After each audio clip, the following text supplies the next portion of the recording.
आजादी दूंगा। मित्रों, ये शब्द है भारत के उस वीर सपूत के जिनकी वजह से आज हम आजाद भारत में श्वास ले पा रहे हैं। हम आजाद भारत का गणतंत्र दिवस मनाने जा रहे हैं 26 जनवरी को। परंतु मित्रों, आज का दिवस भी उतना ही ज्यादा महत्वपूर्ण है, क्योंकि आज जिस महान व्यक्तित्व की वजह से हमें आजादी मिली थी, उनकी जन्म जयंती में बात कर रहा हूँ। हमारे नेताजी सुभाष चंद्र बोस की, हमारे सुभाष बाबू की। और आज उनकी जन्म जयंती है 23 जनवरी 1897। मित्रों, ये उनका जन्म दिवस था। इसी दिन मित्रों, उड़ीसा के कटक जिले में उनका जन्म हुआ था। पिता का नाम जानकीनाथ बोस जी था। परिवार में मित्रों इनके बहुत सारे लोग थे, बहुत सारे भाई बहन थे और ये उनमें काफी बड़े थे। बचपन से ही बहुत ही राष्ट्रवादी, बहुत ही ज्यादा इनमें पॉलिटिकल साइंसेस की नॉलेज थी और उतना ही ज्यादा इनमें पेट्रियोटिज्म भरा हुआ था। मित्रों, 14-15 साल की उम्र में इन्होंने घर छोड़ दिया आजादी की खोज में। स्वामी विवेकानंद जी के विचारों से ये बहुत ज्यादा प्रभावित थे और मित्रों इनकी जो पढ़ाई थी वो प्रेसिडेंसी कॉलेज थी। उस समय presidency college was a very reputed college. उन्होंने क्लास 10-12 में दूसरी रैंक लाकर उन्हें प्रेसिडेंसी कॉलेज में एडमिशन मिला। वहां की बहुत ही सुंदर आपको कहानी बताना चाहूंगा। इस पूरे वीडियो में सुभाष बाबू के ऐसे आपको मैं किस्से बताने चाहूंगा जो आपको लिटरली ये मानने पर मजबूर कर देंगे कि सुभाष चंद्र बोस ही वह व्यक्तित्व थे जिनकी वजह से आज हमें आजादी मिल चुकी है। मित्रों, हुआ क्या था कि प्रेसिडेंसी कॉलेज में वहां पर इनके प्रोफेसर ऑटन इनको बहुत ज्यादा इंडियन स्टूडेंट्स को स्पेशली डिस्क्रिमिनेशन किया करते थे, परेशान किया करते थे। उनके खिलाफ सुभाष बाबू ने वहां पर भी अंग्रेजों के खिलाफ और उनके इस रूड बिहेवियर इंडियन स्टूडेंट्स की तरफ उन्होंने प्रोटेस्ट भी किया। हालांकि उस प्रोफेसर ने माफी भी मांगी, परंतु फिर भी यह व्यवहार उन्होंने जारी रखा। एग्जाम के वक्त जो बच्चों ने अपने गले में उन्होंने, चाहे वो गायत्री मंत्र का लॉकेट हो या फिर उनका पवित्र हाथ में बंधा हुआ कलावा, उसको उतार के उन्होंने फेंक दिया। तब आया हमारे सुभाष बाबू को गुस्सा और उन्होंने कर दी प्रोफेसर ओटन की जम के धुलाई। यहाँ पे मित्रों उनको सस्पेंड करने तक की नौबत आ गई थी और प्रिंसिपल ने इवन प्रोफेसर को ऑप्शन भी दिया था कि आप इनके खिलाफ पुलिस कंप्लेंट भी कर सकते हैं। परंतु इस डर से कि एक बच्चे ने टीचर को पीट दिया, ये न्यूज लोगों के सामने आएगी, उस प्रोफेसर ने कंप्लेंट नहीं की। बट हाँ, बाद में सुभाष बाबू को स्कूल से कॉलेज से सस्पेंड कर दिया गया था। अब इस समय उन्होंने डिसाइड किया कि मुझे सिविल सर्विस करनी है। अब ऐसा क्यों डिसाइड किया? क्योंकि मित्रों ये काल आप समझिए, देखिए वर्ल्ड वॉर के समय आप ये काल थे, पूरा वर्ल्ड वॉर का समय था और इस समय इंडिया की हालत स्पेशली बहुत ज्यादा खराब हो चुकी थी। हर जगह भारतीयों पर अत्याचार हो रहा था, बिकॉज इस समय तक रिवोल्ट के बाद Britishers had the full control over India. Britishers were enjoying it. इसीलिए ही उन्होंने सोचा कि मुझे आईसीएस, जो अभी आईएएस के नाम से जाना जाता है, उसे ज्वाइन करके मुझे बहुत ही देश की अपनी सेवा करनी है। तो वह बाहर उसके लिए पढ़ाई करने गए और उन्होंने आईसीएस के एग्जाम में 4th रैंक तक लाई। बट स्टिल उन्होंने जब देखा कि मेरे भारत में इतना अत्याचार हो रहा है इन्हीं अंग्रेजों के द्वारा, उन्होंने भारतीयों को ये पता चला कि कोई आईसीएस की नौकरी ठुकरा कर वापस आ रहे हैं, तो सब लोग मुंबई में उनके स्वागत के लिए तत्पर थे और यहाँ से उनके इंडिया में नेशनलिस्ट मूवमेंट्स का प्रोटेस्ट का सिलसिला शुरू हुआ। जेल जाना पड़ा इन्हें काफी बार अपने नेशनलिस्ट मूवमेंट्स के लिए, अपने प्रोटेस्ट के लिए, बट उन्होंने कभी भी उस आजादी की लौ को अपने अंदर बुझने नहीं दिया। जेल में भी ये लोगों को आजादी के लिए मोटिवेट करते थे। इसकी वजह से वहां के पुलिस वाले तक इनसे परेशान हो चुके थे। मित्रों, 1928 में जब इरविन ने गांधी जी को डोमिनियन स्टेटस के लिए उन्होंने कन्विंस कर लिया था। इरविन ने 1928 की ये देखिए बात है, गांधी इरविन पैक्ट 1931 से पहले की, जब डोमिनियन स्टेटस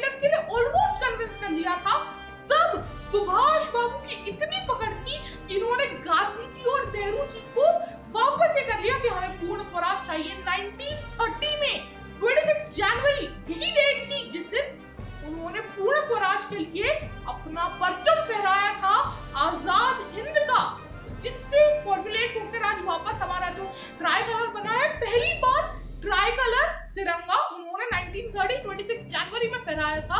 इसीलिए ही कॉन्स्टिट्यूशन बनने के भी 2 महीने बाद इसी डेट को मान्य रखते हुए हमारा रिपब्लिक डे इस दिन मनाया जाता है। इस दिन से हमारा संविधान लागू हुआ था। आगे बढ़ते हुए बहुत सारे नेशनलिस्ट मूवमेंट किए इन्होंने इस समय, और लोगों के बीच में सुभाष बाबू वाज नाउ दी हाईएस्ट, मतलब इवन गांधी जी से भी ज्यादा इनकी इन्फ्लुएंस हो गई थी। लोग अपना सब कुछ देने के लिए तैयार थे कि हम मर जाएंगे, हम कुछ भी कर जाएंगे, बस सुभाष बाबू के लिए, हमारे भारत की आजादी के लिए। बट सुभाष चंद्र बोस जी ने कभी मैं, मेरा परिवार या मेरे लोग ऐसा नहीं किया। उन्होंने हमेशा ही मेरे देश को मैं से ऊपर रखा। अब बात आती है 1939 की। इस समय क्या हुआ था? इस समय प्रेसिडेंशियल इलेक्शंस आईएनसी के होने वाले थे। अब गांधी जी ने यहाँ पर सीतारामैया जी को सबके लिए बोला कि सीतारामैया जी के लिए आप सब वोट कीजिए। गांधी जी ने पूरे इंडिया में ये बात फैला दी। फिर भी मित्रों, सुभाष बाबू की जो वर्थ है, कहता ना action speak louder than words.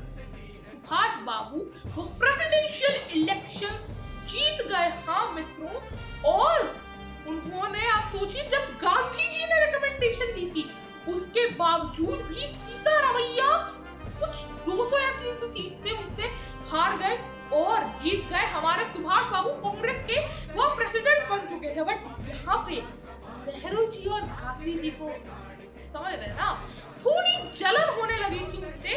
इसीलिए ही नेहरू जी ने क्या करना शुरू कर दिया, वो थोड़े, अब आपको पता है, जो बोस जी थे वो ये भी मानते थे कि हाँ, हमें हिंसा नहीं भी करनी चाहिए जब तक वो प्यार से हैं, बट थोड़ा जब अति हो जाए तब हिंसा हमें यूज करनी चाहिए। गांधी जी क्या बोलते थे? अहिंसा परमो धर्म, अहिंसा परमो धर्म। बट बहुत लोग इस पूरे श्लोक को नहीं जानते कि महाभारत में यह तो लिखा है अहिंसा परमो धर्म, बट ये भी कहा गया है धर्म अहिंसा तथैव च, कि धर्म के लिए जब नीडेड हो तब हिंसा ही धर्म बन जाता है। इसीलिए ही मित्रों ये बात सुभाष बाबू बहुत अच्छे से याद रखते थे। अब क्या हुआ, इन्होंने जब ये करना शुरू किया, क्योंकि इनकी पॉपुलैरिटी बहुत हो गई थी, तो अब ये कांग्रेस के बन गए थे प्रेसिडेंट। 1930 में कोलकाता के ये मेयर भी बन चुके थे, तो इसीलिए ही लोगों के बीच में बहुत ज्यादा पॉपुलर थे सुभाष बाबू से। लेकिन जलते हुए नेहरू जी ने काफी बार कांग्रेस की मीटिंग्स इनके बिना ही बुला लिया। आप सोचिए, प्रेसिडेंट थे भैया कांग्रेस के, कोई आम बात नहीं है। इसीलिए फिर भी उनके बिना मीटिंग्स हो जाया करती थी, बिकॉज कांग्रेस की विचारधारा से इनकी विचारधारा थोड़ी सी अलग थी और सही भी थी। बट जब बोस जी ने होते हुए देखा, तब उन्होंने कांग्रेस से रिजाइन कर दिया, अपना इस्तीफा उन्होंने दे दिया। गांधी जी की फिर भी वो रिस्पेक्ट करते रहे, बल्कि गांधी जी को राष्ट्रपिता भी पहली बार इन्होंने ही बुलाया बाद में। बट फिर भी वो गांधी जी से इस समय आईएनसी से अलग हो चुके थे। अब इस समय इन्होंने all India forward block AIFB इन्होंने शुरू कर दिया, और साथ ही साथ अलग अलग नेशनलिस्ट मूवमेंट्स भी करने लगे। अब ब्रिटिशर्स की इन पर पूरी नजर थी कि सुभाष बोस अब नया क्या करेंगे जिससे पूरे ब्रिटिश में हलचल हो जाए। 1940 इस समय उनको क्या कर दिया गया, नजरबंद कर दिया गया। अपने घर में एक जो जासूस थे उनको इनके साथ इनके घर में रखा जाता था कि वो जासूस इनके साथ ही रहते थे, इनके एक एक चीजों पर नजर रखते थे। अब यहाँ से सुभाष बाबू की जो रियल, मतलब जो नेशनलिस्ट मूवमेंट की जर्नी है ना, वो शुरू होती है। सुनने में बहुत मजा आएगा। अभी तक वीडियो सुन तो रहे हैं ना, सुभाष बाबू से इंस्पायर भी हो रहे हैं, तो वीडियो को लाइक जरूर कर दीजिए, दोस्तों को शेयर कीजिए, क्योंकि इन हीरो के बारे में लोगों को पता चलना चाहिए। अब हुआ क्या कि यहाँ पर अब ये नजरबंद हो गए। अब इनके जो भतीजे थे ना, उन्होंने इनकी हेल्प ली। सुभाष बाबू ने, ये एक रूम में बंद रहा करते थे। देखिए, बहुत एक एक डिटेल पर ध्यान दीजिएगा। और जो इनके जो स्पाई थे वो इनके घर में, इनके रूम के बाहर ही बैठा करते थे। सारे फैमिली मेंबर्स भी इनको नॉर्मली ही ट्रीट किया करते थे। बट क्या हुआ, एक दिन उन्होंने पूरा प्लान बनाया और अपने भतीजे को चुपके से अपने रूम में ट्रांसफर कर दिया और खुद निकल लक्ष्य की ओर। हाँ, 1941 में उन्होंने नजरबंदी से वहां भाग गए थे और अपने मित्र अकबर, जो उनके फ्रेंड थे अकबर, उनकी मदद से क्या गाड़ी में बैठ के वहां पे निकल गए, उनकी गाड़ी की डिक्की में बैठ के बल्कि निकल गए। अब ये आप सुभाष बाबू का यहाँ पे स्क्रीन पर अभी आ रहा होगा एस्केप मैप। अब ये कहाँ गए? पहले यहाँ पे ये उस समय कहाँ थे? इस समय ये इंडिया में थे। अब यहाँ से कोलकाता से ये धनबाद गए, उसके बाद कहाँ गए? पेशावर। जी हाँ, पेशावर तक वो इनको ले गए और इन्होंने कहा बस मुझे काबुल जाना है। अफगानिस्तान में ये इंटर किए, जबकि यह जो इनके साथी थे, जो वहीं के रहने वाले थे, उनके यह मूक भाई बनकर रहे, यानी कि उनके भाई बने जो बोल नहीं सकता। अलग अलग जगह इनको लैंग्वेज के बहुत कुछ इश्यूज आ रहे थे, बट फिर भी उन्होंने सारी चीजें महसूस की और सारी चीजों को अपने ऊपर झेल कर ये वहां तक पहुंचे। ब्रिटिशर्स की इन पर नजर थी, पता चल चुका था कुछ दिन बाद कि सुभाष बाबू है ही नहीं, वो भाग चुके हैं। तो अब काबुल में इन पर इंटेलिजेंस लगा दी गई। अब जैसे जैसे वहां पे काबुल से निकलकर, अब ये जो टाइम था 1941 में कौन सा टाइम चल रहा था? WW2 का, WWE नहीं, WW2 यानी कि वर्ल्ड वॉर 2। अब वर्ल्ड वॉर 2 में क्या हुआ था? जी हाँ, वर्ल्ड वॉर 2 में अलाइड पावर और एक्सेस पावर के बीच में लड़ाई हुई थी। अलाइड पावर सीधे से बताऊं तो कुछ मेन यूरोपियन कंट्रीज, इंग्लैंड हो गया, फ्रांस हो गया, मतलब ब्रिटिशर्स। और एक्सेस पावर्स में कौन थे? उसमें थे जर्मनी एंड जापान और भी कुछ बहुत छोटे छोटे राज्य थे, ये दोनों लीड कर रहे थे। अब अलाइड पावर वर्ल्ड वॉर 1 में तो जीत गई थी, अब ये जंग चल रही थी। इन्होंने कहा भैया पूरे विश्व में आजादी के लिए जंग हो रही है, अब हम भी लड़ेंगे और जीतेंगे। अब यहाँ से पहले तो इन्होंने सोवियत यूनियन को अप्रोच किया, हालांकि इनको पता था that Soviets were also in allied power, फिर भी व्हाट अबाउट अ ट्राई। तो इन्होंने एक ट्राई दिया, बट वहां पे इनको वहां के लोगों से, ऑफिशियल से मिलने ही नहीं दिया गया। अब ये गए वहां से जर्मनी में ये गए और वहां पर बहुत जद्दोजहद के बाद हिटलर से मीटिंग इनकी फिक्स हो गई। वहां के ऑफिशियल से ये पहले मिले और फिर हिटलर से इन्होंने सीधे मीटिंग फिक्स करवा दी। अब हिटलर उस समय सब लोग किया करते थे भैया नाजीज का राज है। अब इस समय के बीच में मैं आपको बताऊं क्या हुआ था। इस समय के बीच में ये थोड़े 1930 और 39 के बीच में इस समय ये बीमार पड़े थे थोड़े टाइम, यह बाहर भी थे भारत से, और वहां पे इन्होंने चुपके से शादी भी कर ली थी, क्योंकि उस समय वहां पे उस देश में पूरे रिवॉल्ट चल रहे थे।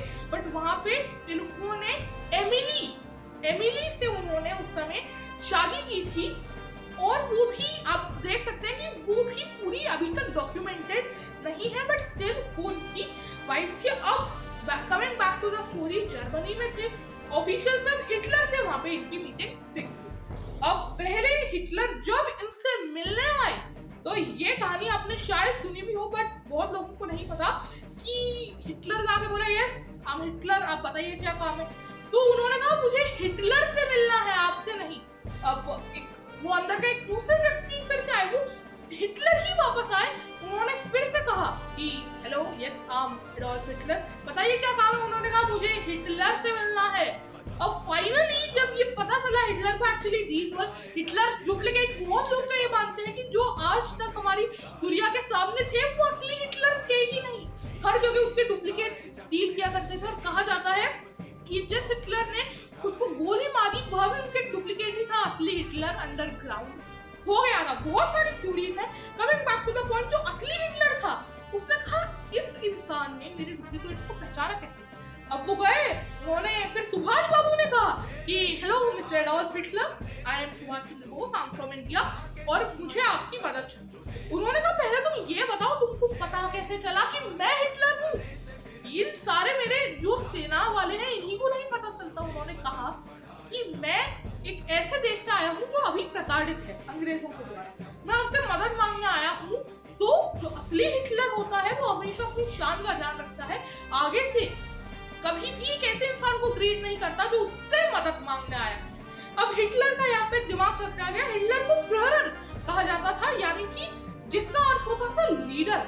तो हिटलर ने कहा आप में वो सारी क्वालिटीज हैं फ्यूहरर वाली, इसीलिए ही बाद में जाके नेताजी मतलब सुभाष चंद्र बोस को नेताजी के नाम से जाने जाना लगा, बिकॉज फुहरर का भी एक तरह से मीनिंग नेताजी ही होता था।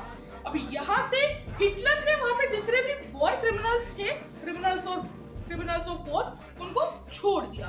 अब सुभाष चंद्र बोस को क्या करना था, आर्मी बनानी थी अपनी। तो जज्बा था मित्रों देशभक्ति का इनमें, तो इसीलिए ही अपनी आर्मी बनाना चाहते थे।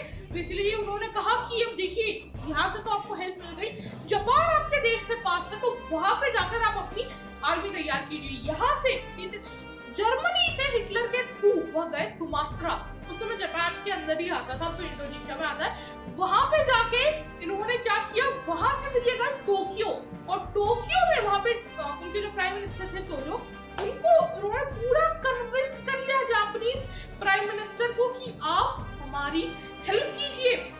और हिटलर का चूंकि था और इनकी वाकपटुता फिर से काम आई। इन्होंने कहा कि भैया देखिए आप और हम भाई भाई, हम दोनों ही एशियंस हैं, दोनों ही देशों में बुद्ध जी की पूजा होती है और दोनों ही देशों के कल्चर भी कितने सेम है। और ऐसे करके इन्होंने टोजो को पूरी तरीके से इन्फ्लुएंस कर दिया। वहां पे फिर ये गए सिंगापुर में उस समय रिवॉल्ट हो रहा था, लड़ाई हो रही थी, है ना।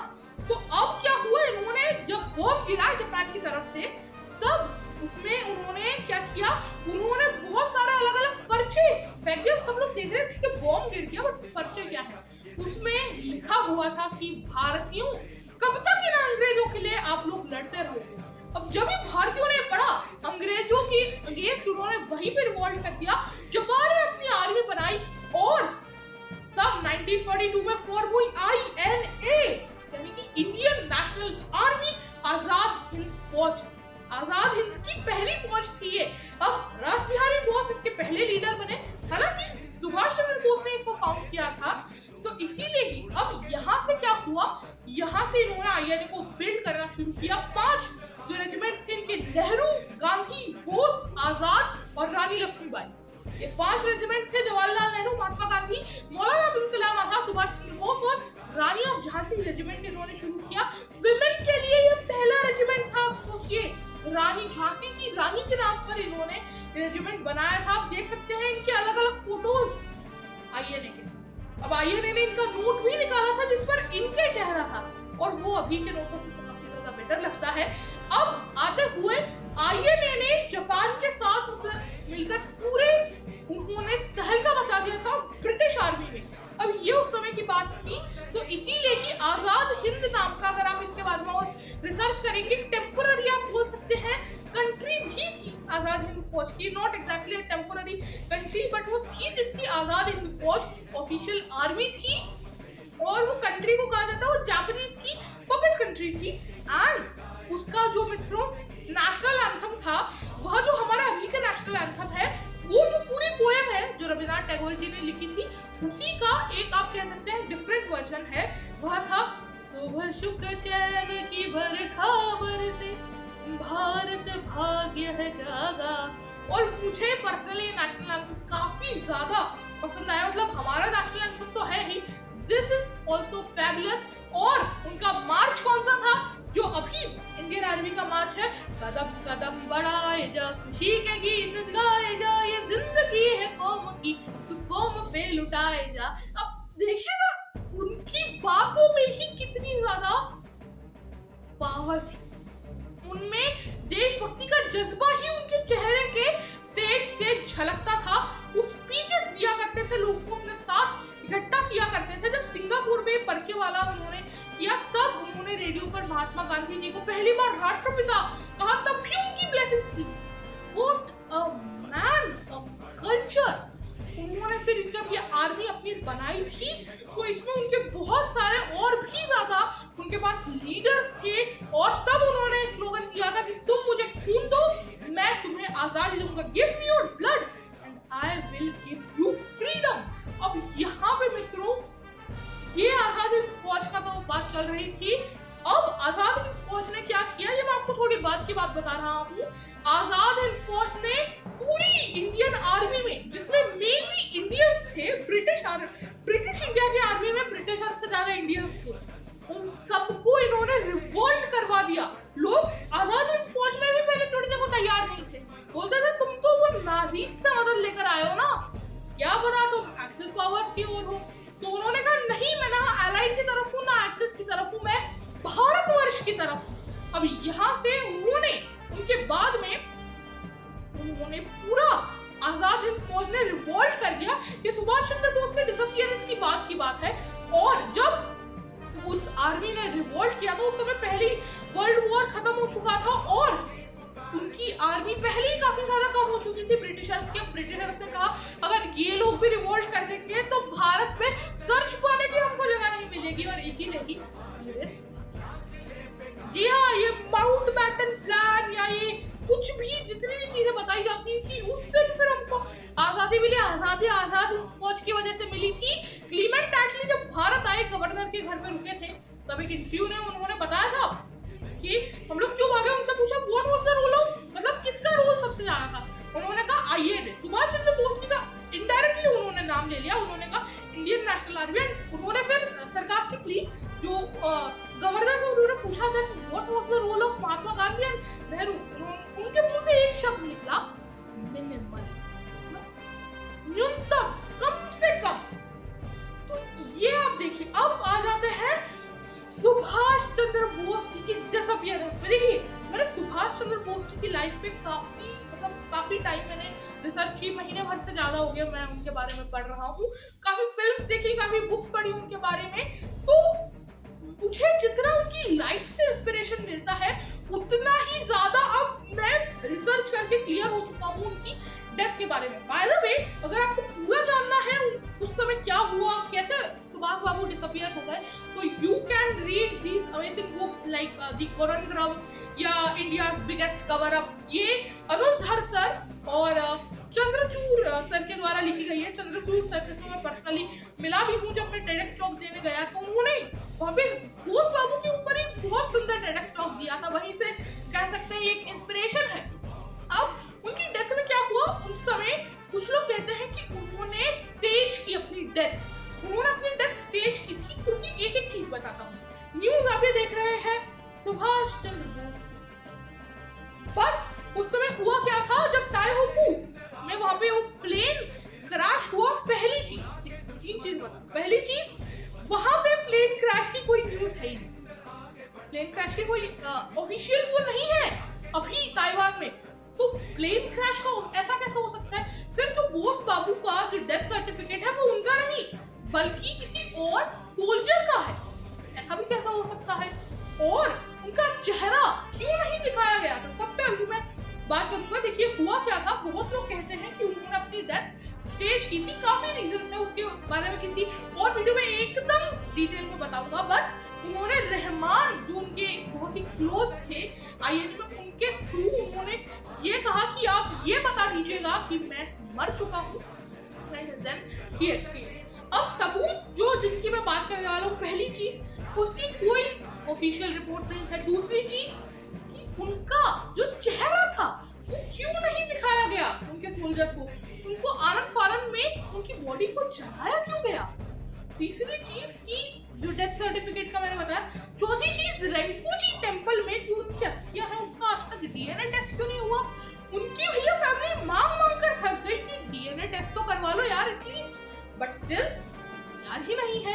उसके बाद नेक्स्ट चीज है कि सुभाष बोस जी को जब ये सब चीज हुई तो नेताजी के घर पे गांधी जी ने ऐसा टेलीग्राम क्यों भेजा कि नेताजी का अंतिम संस्कार, मतलब जो उसके बाद के रिचुअल्स हैं, नेताजी का श्राद्ध कर्म मत कीजिएगा, ऐसा क्यों उन्होंने भेजा।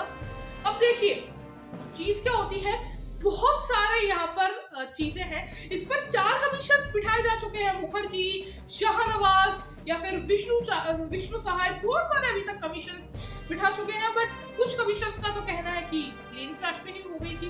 बट इतने सारे सबूतों के बाद अब विष्णु सहाय कमीशन ने फाइनली बता दिया कि प्लेन क्रैश में इनकी डेथ नहीं हुई। चीज क्या हुई थी आपको पूरा बता रहा हूँ, जो मैंने अलग अलग स्टडीज से एक कंबाइंड जो थ्योरी है, जो बहुत सारी थ्योरीज को मैंने एक प्रॉपर वे में अरेंज करके, जो मेरी डिटेल्ड स्टडी है और ये मैंने पूरी जो बुक्स है जो उनके बारे में रिसोर्सेज है उसके थ्रू बताया है। काफी लोग कहते हैं कि वहां से बोस एस्केप कर गए थे, उसके बाद उनको मंचूरिया और इंचियो में देखा गया था। मंचूरियो इस्कॉन एनजीओ में उन्हें देखा गया है। उसके बाद वो भारत वापस आ गए थे। अयोध्या में गुमनामी बाबा जो धीरे धीरे दिखना शुरू हो गए थे एकदम से उत्तर प्रदेश के अलग अलग एरियाज में या दिल्ली एनसीआर के कुछ एरियाज में, फरीदाबाद वगैरह में, वो भगवान की या गुमनामी बाबा, उनका नाम तो कुछ नहीं था, वह सुभाष चंद्र बोस। अब देखिए यहाँ पे पूरी डेथ हिस्ट्री का मैं खुलासा करने वाला हूँ कि केजीबी, सीआईए और रॉ तक उनके पीछे थे। हाँ, उनको डेथ के बाद भी, मतलब जो डिसअपीयरेंस थी उसके बाद भी क्रिमिनल ऑफ वॉर डिक्लेयर्ड ही रखा। एंड यहाँ पे उन्होंने क्या किया, उन्होंने अपना जीवन, जब भारत को उस समय तक तो आजादी मिल चुकी थी 2 साल बाद, तो उन्होंने एक साधु का जीवन जीना शुरू कर दिया। अब उनके बहुत सारे गुमनामी बाबा जी के वहां से बहुत सारे टीथ के सैंपल्स मिले हैं। अब वो सुभाष चंद्र बोस जी के हैं या पता नहीं, ये भी हम नहीं कह सकते। सुभाष चंद्र बोस जी की फैमिली की बहुत पुरानी पिक्चर्स और आईएनए के कुछ बहुत ही हायर ऑफिशियल्स के लेटर उस डब्बे में मिले गए, गुमनामी बाबा के डब्बे में। बहुत सारे लोग ये कहते हैं कि सुभाष चंद्र बोस ही वह थे। अब मैं जो पर्सनल, मतलब मुझे काफी लगता है कि क्यों वो गुमनामी बाबा थे, बिकॉज यहाँ पे आप एक बहुत ही महान आचार्य हुए थे, श्रील भक्ति सिद्धांत सरस्वती ठाकुर जी, इसी समय हुए। तो सुभाष चंद्र बोस जी उनके पास मिलने गए थे, तो उन्होंने सुभाष चंद्र बोस जी को बोला, आप ही उस समय हरे कृष्ण मूवमेंट चला रहे थे, गौड़िया मठ वह स्थापित कर रहे थे, उन्होंने कहा आप ही ये मूवमेंट ज्वाइन करो। तो सुभाष चंद्र बोस जी ने उनसे पूछा, इतने ब्रह्मचारी हैं आपके मठ में, इनको आप आजादी के मूवमेंट में लगाइए ना। तब उन्होंने उनको पूरा भगवत गीता का, श्रीमद् भागवतम का ज्ञान दिया था और उनके सुभाष चंद्र बोस जी ने तब दंडवत कर दिया था उनको। ये उनके वचन थे कि महाराज, मैंने इस आजादी के मूवमेंट में अपना कदम रख चुका हूँ, मैं इतना आगे बढ़ चुका हूँ, इसीलिए मैं कुछ नहीं कर सकता, वरना अगर मैंने ये स्टेप ना लिया होता तो मैं जरूर ही आपकी शरण में आ जाता। मतलब उनके माइंड में तो था कि आजादी के बाद शायद श्रील भक्ति सिद्धांत सरस्वती जी के शरण में चले जाते। तो इसीलिए ही मुझे काफी ज्यादा ये स्ट्रांगली लगता है कि उनकी सन्यासी बनने की जो वहां पे इच्छा थी, वह उसके बाद उन्होंने गुमनामी बाबा के रूप में पूरी की। कहा जाता है कि 1985 में उनका जो एक घाट है जहाँ पर खाली सोल्जर्स का अंतिम संस्कार किया जाता है, वहां उनका अंतिम संस्कार किया गया। बट कुछ लोग तो पता है क्या बोलते हैं कि वहां वो भी एक अंतिम संस्कार नकली था। सुभाष चंद्र बोस जी को कहीं और भेजने का एक नया प्लान। सच क्या है we could not exactly say, क्योंकि गवर्नमेंट डॉक्यूमेंट्स में क्या छुपा है, गवर्नमेंट अभी रिलीज करने के लिए तो तैयार नहीं है। हालांकि उनके ऊपर बहुत सारी थ्योरीज हैं, बट इस वीडियो से जो एक लेसन मैं आप लोगों को चाहूंगा कि आप ले जाएं, वह ये है कि हमेशा ही अपने लक्ष्य साधो और उसकी ओर हमेशा ही बढ़ते रहे, चाहे कुछ भी हो। आप कदम बढ़ाते जाए, जो उनका मार्च था कदम कदम बढ़ाएगा, हमें कदम बढ़ाते रहना है। एंड ऑलवेज अपने देश की ओर हमें तत्पर रहना है, अपने देश की ओर हमेशा ही अपना पेट्रियोटिज्म दिखाना है।